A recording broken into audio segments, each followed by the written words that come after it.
Welcome back to Zero Sum Gaming here at the Culture Cache.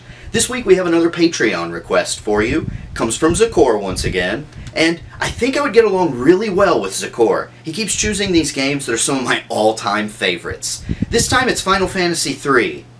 Or is that 6?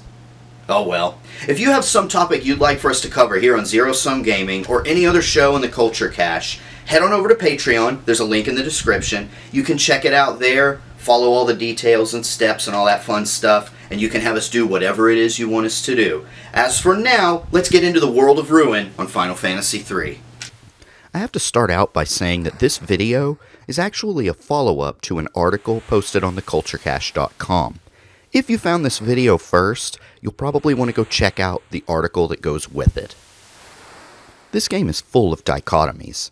For example, take a look at Kefka. When you are playing this game, you hate Kefka. There's a certain delicious irony to that statement when you consider that Kefka himself is hate personified, yet he can evoke that very hatred in the player.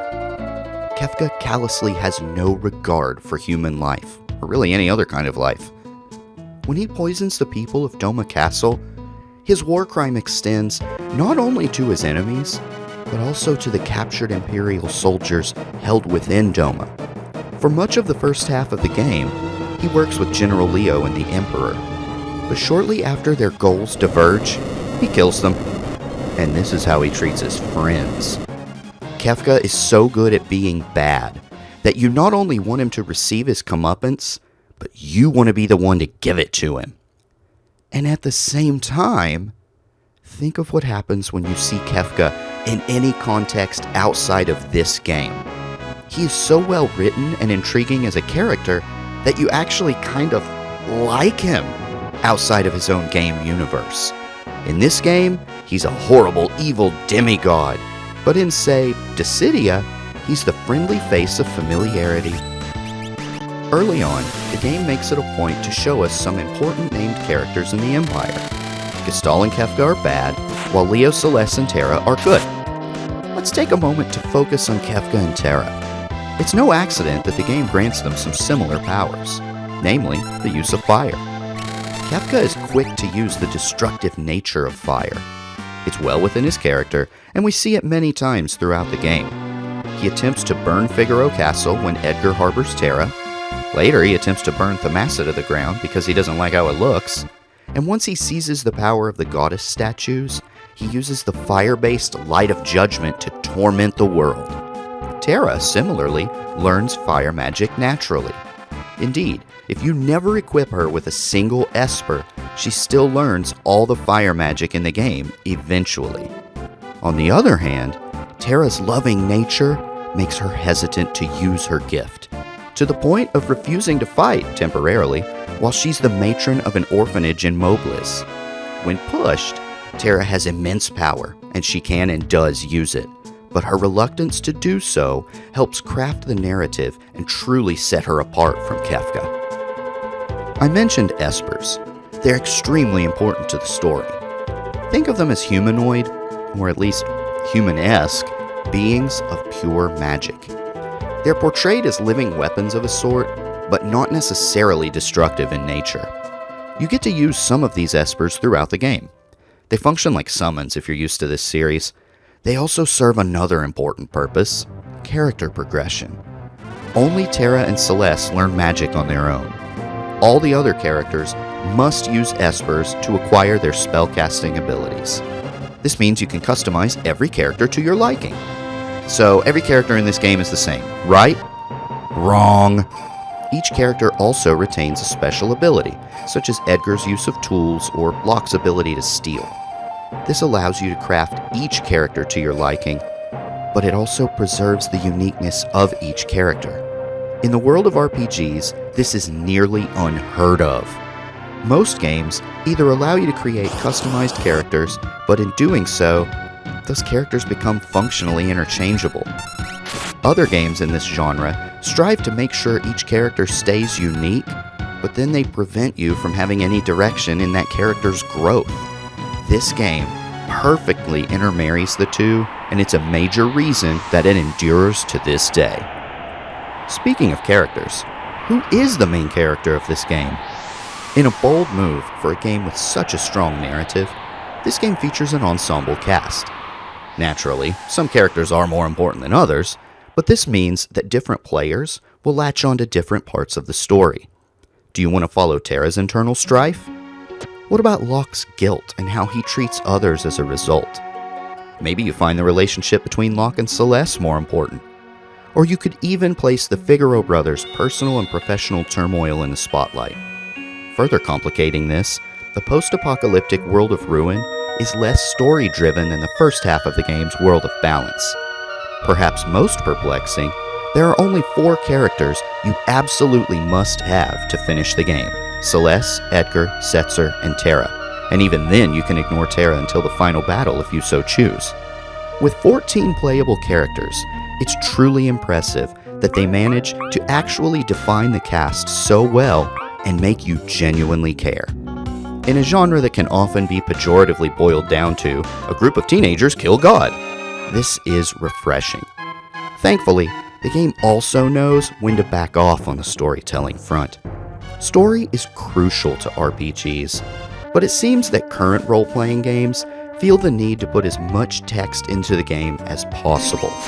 This often leads to a lot of words, but saying comparatively little. This game takes the Goldilocks approach, and it's just right. Another strong suit to this game is that the gameplay generally fits the narrative. The game shows us in the story that Figaro Castle values technology, but instead of simply asserting that and being done with it, the King of Figaro, Edgar, is an engineer, and he uses the technologically oriented tools command in battle. Similarly, Cyan and his swordplay take center stage. The game tells us that he's a phenomenal swordsman, but then his sword tech ability proves it. Magic is extremely important to the story, but it also is to the gameplay. While this is often true in the series, it's even more so here, and also in Final Fantasy VIII. Edgar and Locke's hilarious reaction when they see Terra use magic for the first time shows its relative rarity. By the time your characters can easily learn magic, it fits the story. The game goes to great lengths not just to tell you how things are, but rather to let you experience them. This way, you know that what the game tells you is real. And this even holds true for NPCs. Early in the game, you encounter a wounded soldier. You can magnanimously help him keep in touch with his girlfriend, and yes, the RPG trope holds true that if you help strangers, you get rewarded. Fast forward to the world of Ruin. The game tells us that it's a dying world, but it also proves it. Our unnamed, wounded, friendly soldier is now dead, thus confirming the destruction that the game tells us about. The various settings of the game are fully realized as well. The World of Balance is a cheerful place, even considering the power-hungry Empire. The cool colors of the overworld portray this sense of calmness. Even the music has a hopeful and adventurous sound to it, to the point that the lack of Terra's theme by the time you get to the World of Ruin reminds you of the sadness of that grim world. It perfectly contrasts with the threatening, warm yet bland color scheme ever present in the World of Ruin. At first, the World of Ruin has minimalistic music, and this fleshes out how little of the world is left. There's also a subtle yin-yang component in play throughout the game. Take a look at the airships against the backdrops of their respective worlds. The otherwise bright and happy World of Balance has a dark black object flying through the sky. The Blackjack, bought and paid for with funds from the Empire, is a constant reminder of the evil in this otherwise good world. Similarly, by the time you get the Falcon in the World of Ruin, you now have a bright white contrast to the grisly backdrop.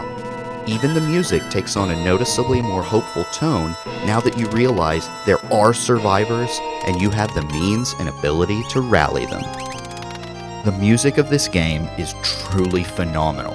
It's incredibly rich and diverse, and each track is used in a way that makes every single moment of the game magical. Consider how many different tracks are used for towns in this game, each with a different effect.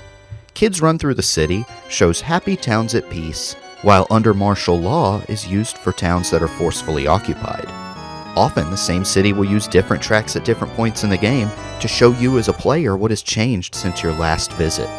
Sometimes, NPCs will reminisce on peaceful days gone by, and you, as a player, hearing happy tones of the past, actually start to commiserate with them. Very few games can pull off emotional ties like that. From the silly to the serious, this game's music delivers at every turn. And Square knew it too, since one of the inserts that came with this game was an order form for the soundtrack. It's actually one of the first video game soundtracks I ever purchased. This game has just the right level of mystery to it. For example, could Doma Castle have burrowed underground like Figaro Castle? It clearly has turbines like Figaro, but we never see an engine. And speaking of Figaro, late in the game, you come across an ancient underground castle. The game shows us just enough about it to make us want to know more.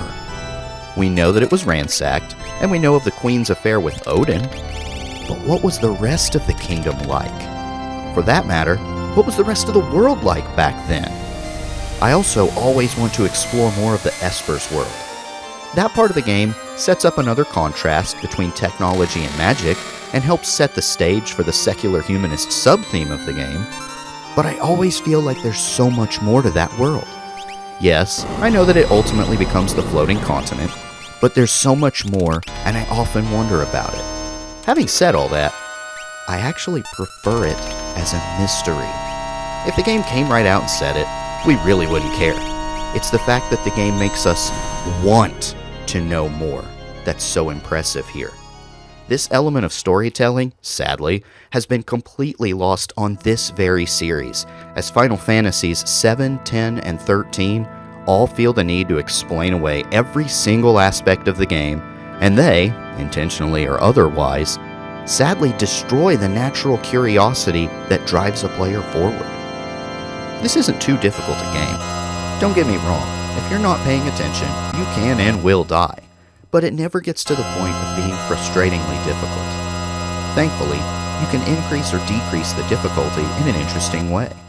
The battle system can be set to active or wait. If you set it to wait, no time passes while you are in menus during combat. This is much easier than the active setting, where enemies relentlessly attack you while you're fumbling around with your selections. Additionally, the speed setting of the game impacts the difficulty. While the game never tells you this, the battle speed setting in the game's configuration menu only affects how fast the enemies attack during battle.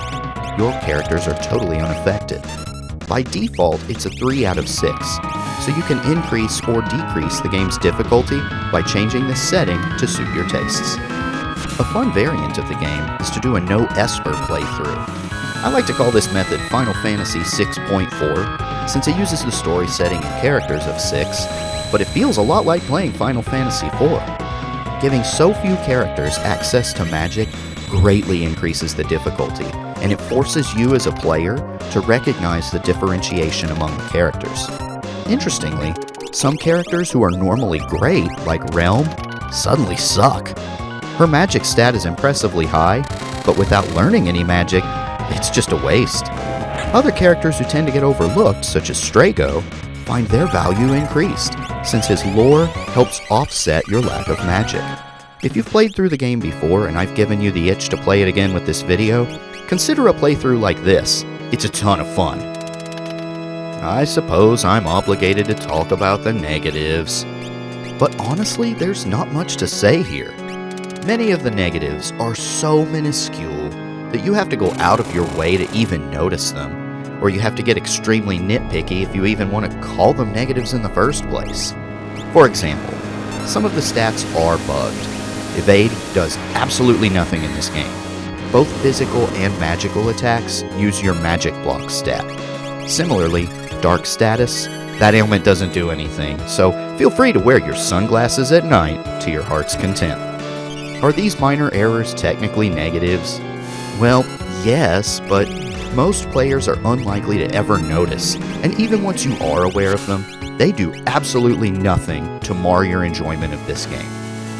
Some people, I suppose, maybe a little put off by the drastic change from the World of Balance to the World of Ruin. The World of Balance is story-driven and linear, while the World of Ruin is exploration-based, and you can go almost anywhere at any time.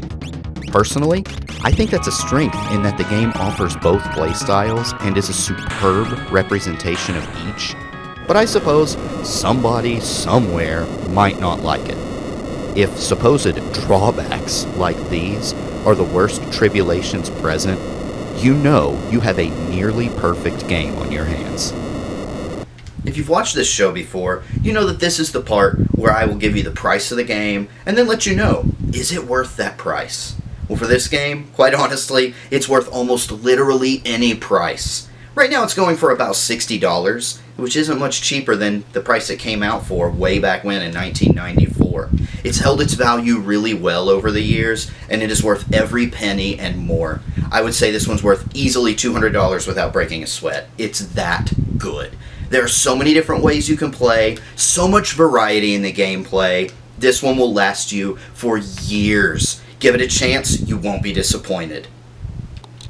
Thanks for watching.